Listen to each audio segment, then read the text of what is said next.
कि आपने और पूरे केंद्रीय मंत्रिमंडल ने आज तक हमें हर कदम पे साथ दिया है और आपकी तरफ से जो जो निर्देश आए उन निर्देशों का भी हमने बहुत कड़ाई से पालन किया। आपका हमेशा सहयोग मिला। दूसरा सर, इस वक्त दिल्ली के अंदर बहुत बड़ा ऑक्सीजन का क्राइसिस चल रहा है जिसमें आपकी मदद चाहिए। तो प्रधानमंत्री जी, सबसे पहले आपको धन्यवाद देता हूं कि केंद्र सरकार ने दिल्ली का ऑक्सीजन का कोटा बढ़ा दिया है।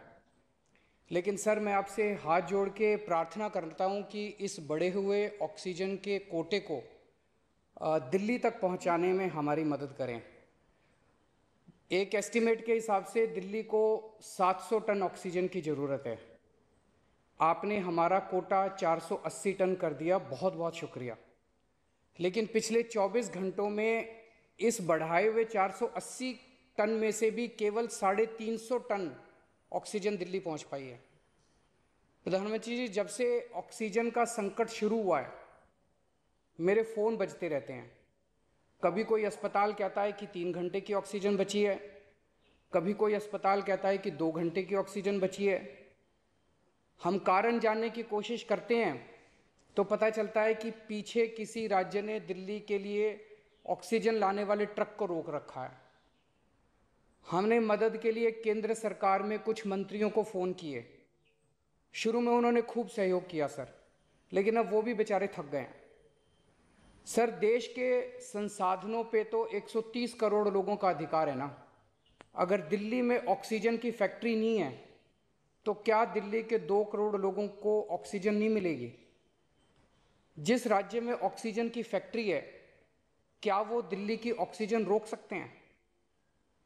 ऐसे में हम क्या करें? सर, मैं आपका बेहद शुक्रिया अदा करना चाहता हूं कि आज आपने ये मीटिंग बुलाई है। बहुत सही समय पे ये मीटिंग बुलाई है। पर सर, मैं आज ये जानना चाहता हूं कि अगर आज या कल या किसी भी टाइम हमारे दिल्ली के किसी अस्पताल में अगर 1 घंटे की, आधे घंटे की, 2 घंटे की ऑक्सीजन बच जाए और लोगों की मरने की नौबत आ जाए तो मैं फ़ोन उठा के केंद्र सरकार में किससे बात करूं? सर, मैं ये जानना चाहता हूं कि अगर कोई राज्य दिल्ली के कोटे की ऑक्सीजन का ट्रक रोक ले तो मैं फ़ोन उठा के किससे बात करूं? हालत काफ़ी ज़्यादा गंभीर हो चुके हैं सर। हम अपने लोगों को मरने के लिए तो नहीं छोड़ सकते। हमें लोगों को ये विश्वास दिलाना पड़ेगा कि एक एक जिंदगी हमारे सबके लिए कीमती है। हम आपसे फिर से दिल्ली के लोगों की तरफ से हाथ जोड़ के अपील कर रहे हैं कि सर, तुरंत कोई कठोर और सार्थक कदम नहीं उठाया गया तो शायद दिल्ली के अंदर कोई बहुत बड़ी त्रासदी हो सकती है। मैं आपसे मार्गदर्शन चाहता हूं सर। सर, कुछ ही राज्य हैं जहां से मैक्सिमम दिल्ली की ऑक्सीजन आती है और जहां सबसे ज़्यादा दिक्कत आ रही है और जहां सबसे ज़्यादा हमारे ऑक्सीजन के ट्रक रोके जा रहे हैं। मेरी आपसे विनती है, अगर आप उन राज्यों के मुख्यमंत्री को एक बार बोल दें, फ़ोन कर दें कि हमारे ऑक्सीजन के ट्रक ना रोकें तो दिल्ली के लोगों को ऑक्सीजन मिल जाएगी। आपका एक फ़ोन ही बहुत है सर उनको। दिल्ली के 2 करोड़ लोगों की तरफ से मैं आज आपसे हाथ जोड़ के विनती कर रहा हूं कि सर, आप हमारी मदद कर सकते हैं। आप कृपया हमारी मदद कीजिए और अस्पताल में लोगों को, ताकि ऑक्सीजन मिल जाए। ऑक्सीजन की कमी के कारण अस्पताल में जो हालत बने हुए हैं वो अब देखे नहीं जाते। लोग बहुत ज़्यादा तकलीफ में हैं सर। पूरी रात हम सो नहीं पाते, नींद नहीं आती। इनका मुख्यमंत्री होते हुए भी मैं कुछ नहीं कर पा रहा। डर लगता है कि ऑक्सीजन की कमी से कहीं कोई बड़ा हादसा ना हो जाए। ईश्वर ना करे, अगर ऑक्सीजन ना मिलने से कुछ अनहोनी हो गई तो हम सब कभी अपने आप को माफ़ नहीं कर पाएंगे। प्रधानमंत्री जी, कोरोना से देश को बचाने के लिए एक नेशनल प्लान बनना चाहिए।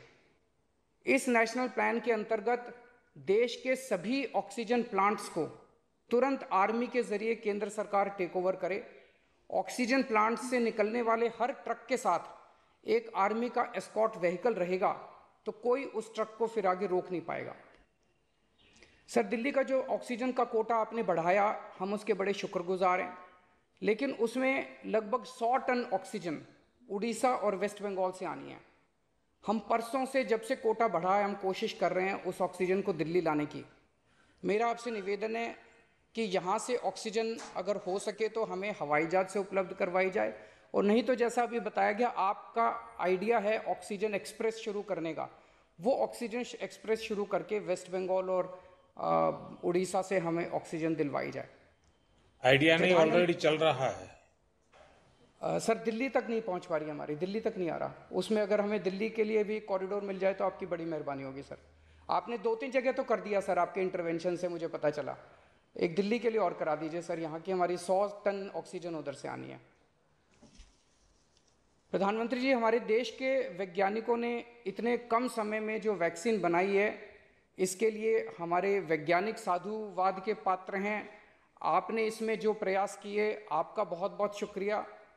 अब हम सब लोगों को मिलके कम से कम समय में अपने नागरिकों को ये वैक्सीन लगवानी चाहिए। इसमें केंद्र और राज्य सभी सरकारों को हमको मिलके काम करना है। अभी सर केंद्र सरकार ने आदेश जारी किए हैं कि 1 मई से राज्य सरकारें सीधे कोरोना वैक्सीन खरीद सकती हैं। इसके बाद एक वैक्सीन की कंपनी ने अपने रेट जारी किए हैं कि वो केंद्र सरकार को 150 रुपये में और राज्य सरकारों को 400 रुपये में देंगे।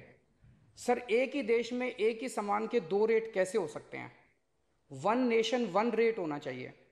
सारे देश को एक ही दाम पे वैक्सीन मिलनी चाहिए। अगर देश एक है तो वैक्सीन का दाम भी तो एक ही होना चाहिए। तो मैं आपसे निवेदन करता हूं कि केंद्र सरकार को, राज्य सरकारों को एक ही रेट पे वैक्सीन मिले। जिस रेट पे केंद्र सरकार को वैक्सीन मिल रही है, उसी रेट पे राज्य सरकारों को भी वैक्सीन मिलनी चाहिए। सर हर एक जान हम सब लोगों के लिए कीमती है। हमें ये एहसास हर भारतीय को इस वक्त कराना होगा। इसलिए मेरा मानना है कि देश में सबको दवाई, सबको वैक्सीन और सबको ऑक्सीजन मिलनी चाहिए, और बिना किसी विवाद और बिना किसी रुकावट के ये मिलनी चाहिए। मेरा विश्वास है देश में अगर कोरोना के खिलाफ एक नेशनल प्लान होगा तो हम सभी राज्य सरकारें और केंद्र सरकार मिलके इस दिशा में काम करेंगे।